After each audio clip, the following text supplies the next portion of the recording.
ایک مرتبہ Hulagu Khan کی بیٹی اپنے چند فوجیوں کو ساتھ لے کر شہر بغداد میں سیر کرنے کے ارادے سے حاضر آتی ہے۔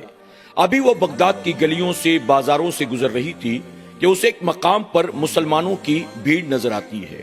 جب اس نے بھیڑ کو دیکھا تو اپنے ایک فوجی کو بلا کر کہنے لگی، جا وہاں پر جا کر دیکھ اور آ کر بتا آخر معاملہ کیا ہے، وہاں پر اتنی تعداد میں لوگ کیوں موجود ہیں۔ اس کا حکم سنتے ہی وہ سپاہی بھاگتا ہوا اس جگہ پر جاتا ہے۔ وہ کچھ دیر تک وہاں سارے معاملات کو دیکھتا رہا، سنتا رہا، سمجھتا رہا، پھر پلٹ کر ہلاکو خان کی بیٹی کے پاس آ کر کہتا ہے، بادشاہ زادی، دراصل بات یہ ہے کہ وہاں پر ایک مسلمانوں کے عالم موجود ہیں جنہیں مجمع نے گھیر رکھا ہے۔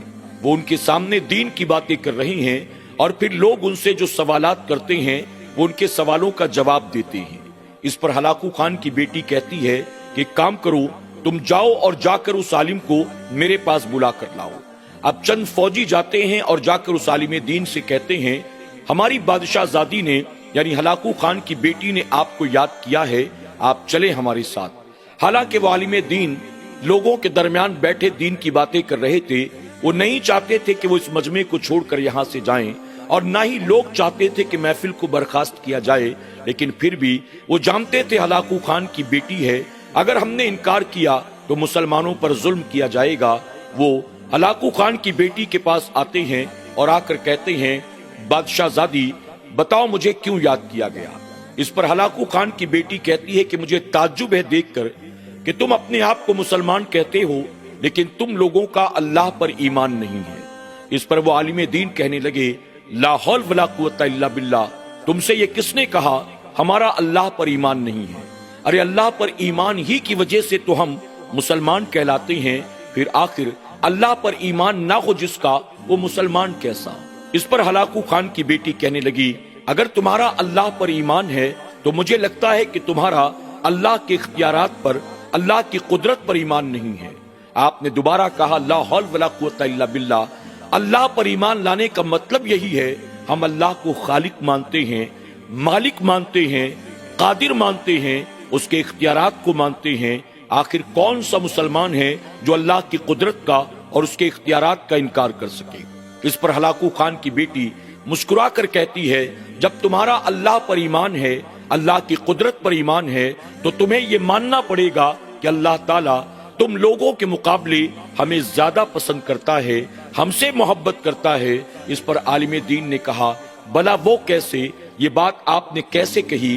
اس پر ہلاکو خان کی بیٹی کہنے لگی، اللہ تعالیٰ اگر ہم سے زیادہ محبت نہ کرتا تو تم پر اللہ ہمیں مسلط کیوں کرتا؟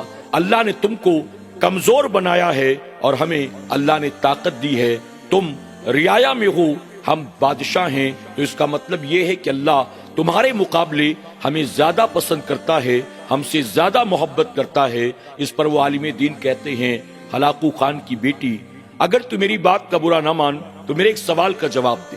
اس نے کہا، بتائیے کیا سوال ہے؟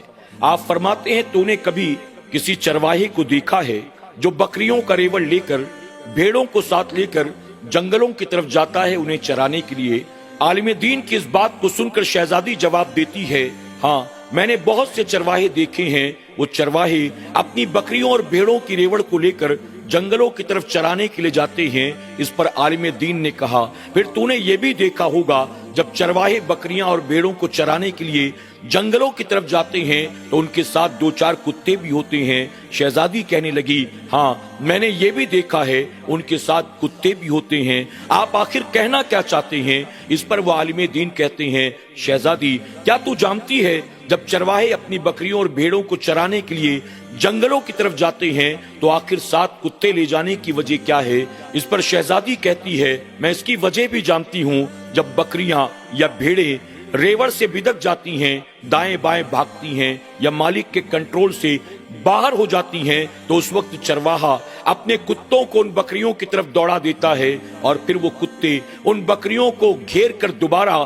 پھر اسی چرواہے کے پاس لے آتے ہیں، بھیڑ بکری کے ریوڑ کی طرف لے آتے ہیں۔ عالم دین نے کہا، شہزادی آپ نے بالکل صحیح کہا، ایک چرواہا اپنے ساتھ اگر چند کتوں کو رکھتا ہے تو رکھنے کی وجہ صرف یہی ہے کہ جب اس کی بکریاں یا اس کی بھیڑیں جب ریوڑ سے بدک جائیں، یہاں وہاں بھاگنا شروع کر دیں اور چرواہے کے کنٹرول سے باہر ہو جائیں تو وہ ان پر اپنے کتے مسلط کر دیتا ہے اور پھر کتے دوبارہ ان بکریوں کو بھیڑوں کو گھیر کر چرواہے کے پاس لے آتے ہیں، دوبارہ لا کر ریوڑ میں شامل کر دیتے ہیں۔ اس پر عالم دین کہتے ہیں شہزادی اب آپ مجھے یہ بتائیں اس چرواہے کے نزدیک بھیڑ بکریوں کی اہمیت زیادہ ہے یا ان کتوں کی اہمیت زیادہ ہے؟ اس پر شہزادی کہتی ہے اگرچہ وہ کتے اس چرواہے کے ہیں، بہت کام کے ہیں، لیکن اس کے باوجود چرواہے کے نزدیک کتوں سے کئی گنا زیادہ اہم بکریاں ہیں، بھیڑیں ہیں۔ اس پر وہ عالم دین کہتے ہیں شہزادی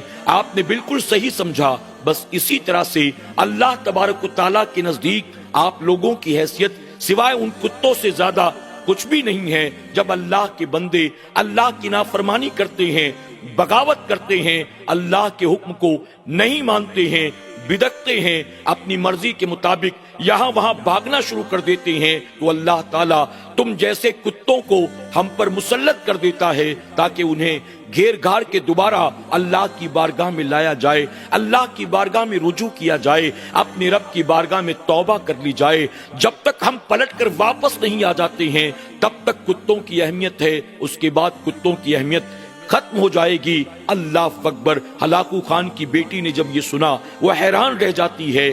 ناظرین اکرام واقعی عالم دین نے جو کہا وہ بالکل صحیح ہے۔ آپ موجودہ دور میں بھی دیکھیں تو معاملات یہی ہیں، جب مسلمان اللہ کی نافرمانی کرتا ہے، اللہ کے حکم کو نہیں مانتا ہے، اپنے نبی کے حکموں سے بغاوت کرتا ہے، تو اللہ تعالیٰ ایسی صورت میں ان پر ظالم حکمراں مسلط کر دیتا ہے۔ اور جب ظالم حکمراں ظلم کرتے ہیں تو بندے پھر پلٹ کر رب کی بارگاہ میں رجوع کرتے ہیں، توبہ کرتے ہیں، اپنے رب کو منانے کی کوشش کرتے ہیں۔ جب مصیبتیں آتی ہیں تو سجدے میں سر جھکا دیتے ہیں، دعا کے لیے ہاتھ اٹھا لیتے ہیں۔ اللہ ہمیں اور آپ کو اپنے رب کی اطاعت و فرما برداری میں اپنی زندگی کو گزارنے کی توفیق عطا فرمائے اور اپنے آپ کو ہر طرح کے گناہوں اور برائیوں سے بچانے کی توفیق عطا کرے۔ آمین یا رب العالمین۔